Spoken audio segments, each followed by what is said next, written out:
1977లో doctor Babasaheb Ambedkar రాజ్యాంగాన్ని కాలరాచి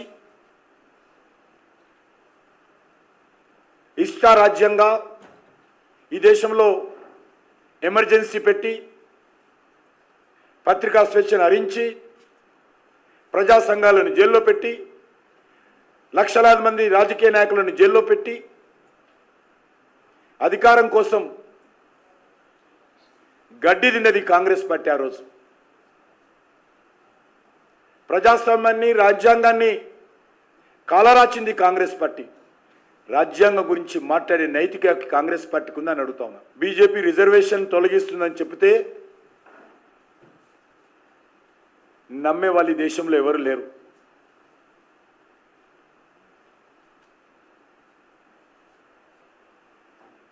తప్పుడు ప్రచారాలతో దుష్ప్రచారాలతో ఏదో రకంగా దేశంలో గెలవాలని తెలంగాణలో గెలవాలని ఒక కుట్రపూరితంగా కాంగ్రెస్ పార్టీ మాట్లాడుతూ ఉంది. నేను ఒకటే అడుగుతా ఉన్నాను, ఈరోజు తెలంగాణలో బీసీల రిజర్వేషన్స్ గండి కొడుతున్నది ఎవరో రేవంత్ రెడ్డి చెప్పాలి. ఈరోజు బీసీల రిజర్వేషన్కు అన్యాయానికి కారణం కాంగ్రెస్ పార్టీ కాదా?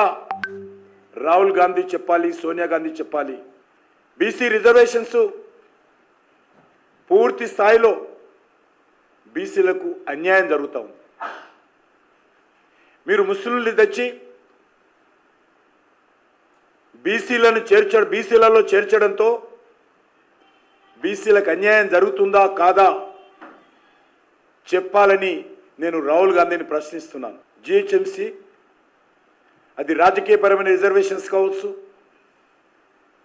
విద్యాపరమైన రిజర్వేషన్స్ కావచ్చు, ఉద్యోగాల రిజర్వేషన్స్ కావచ్చు, అన్ని రిజర్వేషన్స్లో ఈరోజు తెలంగాణలో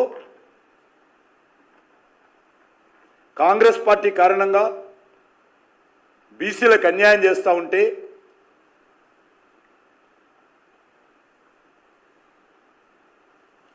మరి తప్పుడు మాటలు మా మీద మాట్లాడతారా? అది మతి భ్రమించి మాట్లాడుతూ ఉన్నారా, మదమెక్కి మాట్లాడుతూ ఉన్నారా అర్థం కావడం లేదు. ఒక జిహెచ్ఎంసీ తీసుకుంటే, ఒక్క ఉదాహరణ చెప్తాను, ఒక జిహెచ్ఎంసీ తీసుకుంటే జిహెచ్ఎంసీలో ఉన్నటువంటి రాజకీయపరమైనటువంటి 150 మున్సిపల్ డివిజన్స్ ఉంటే 33% 50 సీట్లు బీసీలకు రిజర్వ్ చేయడం జరిగింది. Out of 150 seats in GHMC divisions,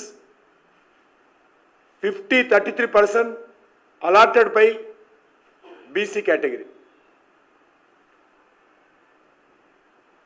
అందులో ఆ కేటాయించినటువంటి 50 సీట్లలో 31 సీట్లు బీసీయేతరులు మజ్లిస్ పార్టీ వాళ్ళకు సంబంధించిన వ్యక్తులు గెలవడం జరిగింది.